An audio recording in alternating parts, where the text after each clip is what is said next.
உலகை உலுக்கிய போராட்டங்கள் அப்படிங்கிற இந்த பதிவுல நாம இன்னைக்கு பார்க்கக்கூடிய இன்னொரு மிக முக்கியமான போராட்டம் என்ன அப்படின்னா அது ஆஸ்திரேலியாவுடைய பழங்குடிகளான அப்ராஜின்கள் நடத்தின போராட்டம் தான். இந்த போராட்டம் அப்படிங்கிறது 1972 தொடங்கி இன்னைக்கு வரைக்கும் நடந்துகிட்டே இருக்குது அப்படிங்கிறதுதான் யதார்த்தமான ஒரு விஷயமே. எந்த விதத்துல இந்த போராட்டம் அப்படிங்கிறது அந்த மக்களுக்கும் அந்த நாட்டுக்கும் ஒரு பயன் கொடுத்துச்சு அப்படின்னா அதுக்கு நம்ம ஆஸ்திரேலியாவுடைய அன்றைய காலகட்ட சூழலையும் நம்ம கவனத்தில் பார்த்தாதான் அந்த போராட்டங்கள் அப்படிங்கிறது, அதாவது அப்ராஜின்களுடைய அந்த போராட்டம் அப்படிங்கிறது எவ்வளவு பெரிய ஒரு விஷயம் அப்படிங்கிறத நம்ம புரிஞ்சுக்க முடியும். அவங்க எவ்வளவு பெரிய கஷ்டத்தை கடந்து வந்தாங்க, எவ்வளவு பெரிய உரிமைகளை மீட்டெடுத்திருக்காங்க அப்படிங்கிறத நம்ம தெரிஞ்சுக்கணும்னா அந்த வரலாறை லைட்டா பார்த்தாதான் தெரியும். ஆஸ்திரேலியா அப்படிங்கிறது இன்னைக்கு பழங்குடிகளுக்கான நாடா முழுமையா இல்லை அப்படின்னாலும் ஒரு காலகட்டத்துல அந்த பழங்குடிகள் தான் அதிகமா இருந்திருக்காங்க. அதுக்கப்புறம் பிரிட்டிஷார்ஸ் அந்த தீவை கண்டுபிடிச்ச உடனே அவங்க அதுல அரசாங்கத்தை அமைச்சு அதை ஒரு பெரிய ஒரு நாடா கன்ஸ்ட்ரக்ஷன் பண்ணி அவங்க ஒரு ஒரு மறுமலர்ச்சிக்கான ஒரு விஷயமா அதை மாத்துறாங்க. அந்த விதத்துல வெள்ளையர்கள் வந்த உடனே அங்க எல்லா அரசாங்க பதவிகள்லையும் வெள்ளையர்கள் தான் கோல் வச்சுனாங்க. எல்லா கனிம வளங்களையும் அதே நேரம் எல்லா பொருளாதார தளத்தையும் அவங்க தான் கைப்பற்றிட்டு இருந்தாங்க. அப்படி ஒரு சூழல்ல தான் இந்த அபராஜின்களுடைய போராட்டம் அப்படிங்கிறதே நடந்துச்சு. இன்னும் சொல்ல போனா முதல்ல இப்படி ஒரு கனிம கொள்ளை அப்படிங்கிறது தெற்காசியா பூரா நடக்குது. கடற்கரை ஓரங்கள்ல ஃபுல்லா நடக்குது. நம்மளுடைய கனிம வளங்களை அவங்க கொள்ளையடிச்சு நமக்கு எந்த ஒரு இதையும் தரமாட்டேங்கிறாங்க. கல்வியில பொருளாதாரத்துல மிகப்பெரிய ஒரு சிக்கலை நமக்கு ஏற்படுத்துறாங்க. நமக்கு எந்த ஒரு முன்னுரிமையும் கொடுக்க மாட்டேங்கிறாங்க அப்படிங்கிறத இந்த அப்ராஜின்கள் உணர ஆரம்பிக்க 1972 தான் அதை அவங்க முழுமையா அதை ஃபீல் பண்ண ஆரம்பிச்சாங்க.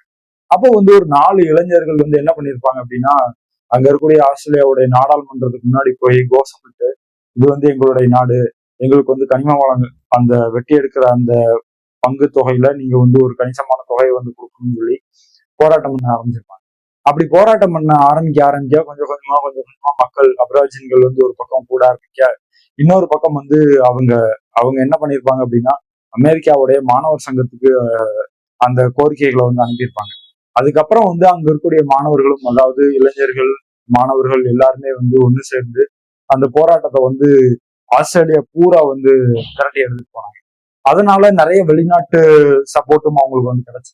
அப்படி ஒரு வெளிநாட்டு சப்போர்ட் கிடைக்க ஆரம்பிக்கும் போதுதான் அவங்களுக்கான நோக்கம் என்ன, அவங்களுடைய ப்ரெஷர் என்ன, அவங்களுக்கு என்னென்ன பிரச்சனைகள் இருக்கு அப்படிங்கிறதே வெளி உலகத்துக்கு தெரிய ஆரம்பிச்சது.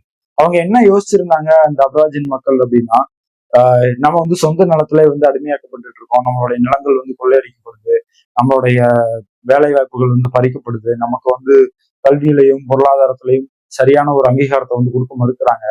வெள்ளை இன மக்கள் வெளியில இருந்து வந்தவங்க, ஆனா அவங்களுக்கு இந்த நாட்டுல இருக்கக்கூடிய எல்லா கனிம வளங்களையும் கொள்ளையடிக்கிறதுக்கு இப்படி எல்லாம் அவங்களுக்கு எல்லா ஏற்பாடும் பண்ணப்படுது.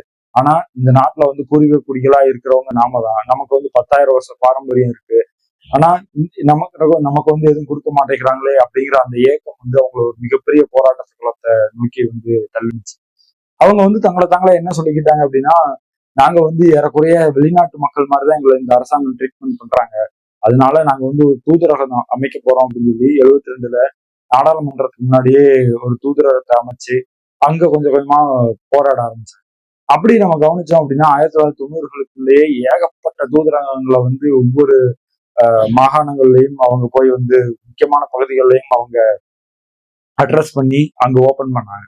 அப்படி ஓபன் பண்றதன் மூலியமா ஒரு 30 வருஷத்துல மிகப்பெரிய லெவல்ல போராட்டத்தை கட்டமைச்சு அதுல பொருளாதார ரீதியாகவும் படிப்பு ரீதியாகவும் சில முன்னேற்றங்களை அவங்க அடைஞ்சிருந்தாங்க. இது ஒரு புறம் இப்படி இருக்கு அப்படின்னா, இன்னொரு புறம் அந்த போராட்டத்தை கலைக்கிறதுக்காக அரசாங்கம் அந்த அங்க தடியடி நடத்துறது, தீய வச்சு கொளுத்தி விடுறது, அந்த அந்த போராட்ட நடக்கக்கூடிய அத்தனை இடங்களையும் தீக்கிரையாக்குறது அப்படிங்கிற பல விஷயத்த அவங்க பண்ணிட்டே இருந்தாங்க. இது ஒரு புறம் பெரிய லெவல்ல அவங்களுக்கு ஒரு ப்ரெஷரை கொடுத்துச்சு அப்படின்னாலும் அவங்க மேற்கொண்டு அதெல்லாம் நீங்க எங்களுடைய ஆவணங்களை கொளுத்தினாலும் சரி, ஏன்னா ஆவணங்கள் ஒரு கட்டத்துக்கு அப்புறம், அதாவது 32 வருஷம் அவங்க கஷ்டப்பட்டு சேர்த்து வச்சிருந்த அத்தனை ஆவணங்களும் ஒரு போராட்டத்துல ஒரு மர்மமான தீ எங்கேயோ யாரோ பத்தி விட அதன் மூலியமா ஒரு மிகப்பெரிய லெவல்ல பெரிய ஒரு பிரச்சனைக்குள்ளாகி தீப்பத்தி எரிஞ்சு அத்தனை ஆவணங்களும் கருகி போயிடும்.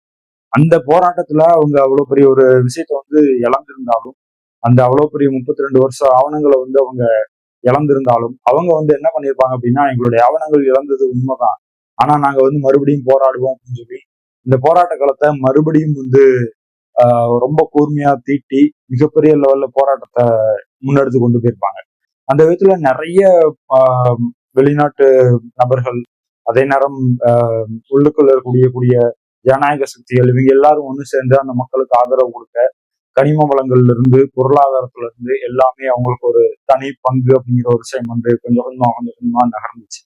அதுலயும் சொல்ல போனா 2012க்கு அப்புறம் அவங்களுடைய நிலை அப்படிங்கிறது இன்னும் கொஞ்சம் மாறுச்சு.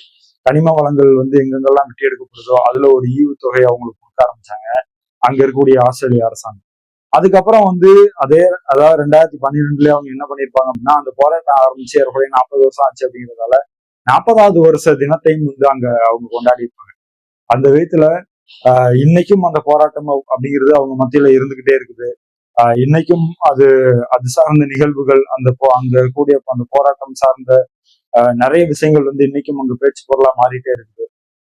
அபராஜின்களுடைய போராட்டம் அப்படிங்கிறது அந்த விதத்துல ரொம்ப ரொம்ப மிக முக்கியமானதுதான். ஏன் அப்படின்னா, அங்க இருக்கக்கூடிய பழங்குடிகளுக்கு கல்வி அப்படிங்கிற விஷயத்த கொண்டு போய் சேர்க்கிறது, பொருளாதாரத்தை கொண்டு போய் சேர்க்கிறது, அதே நேரம் நிறைய போக்குவரத்து சாதனங்கள்ல இருந்து அவங்களுக்கான உரிமைகளை வந்து கொண்டு போய் சேர்க்கிறது எல்லாமே வந்து பண்ணது.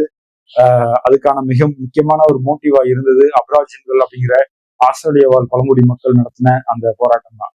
அவங்க அது மூலியமா தங்களுடைய மொழியையும் தங்களுடைய கலையையும் இசையையும் மறுபடியும் புதுப்பிச்சுக்கிட்டே இருந்தாங்க. இன்னைக்கு வரைக்கும் அதை புதுப்பிச்சுக்கிட்டே இருக்கிறாங்க அப்படிங்கிறதான் வரலாறு சொல்லக்கூடிய விஷயமே.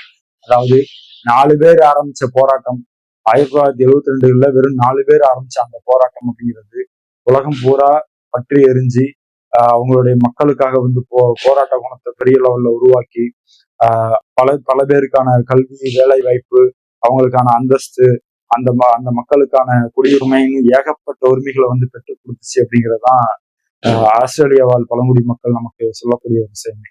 அதாவது 4 பேர் ஆரம்பிச்சாலும் 40 பேர் ஆரம்பிச்சாலும் போராடுனா எல்லாமே வந்து கிடைக்கும் அப்படிங்கிறதுக்கு ஒரு எடுத்துக்காட்டு தான் அபராஜின்கள் பண்ண அந்த போராட்டம். அது வந்து உலகத்துல மிக முக்கியமான போராட்டம். இன்னும் சொல்ல போனா உலகத்தை மாற்றிய ஒரு போராட்டமும் அப்படின்னு கூட நம்ம சொல்லலாம். நன்றி.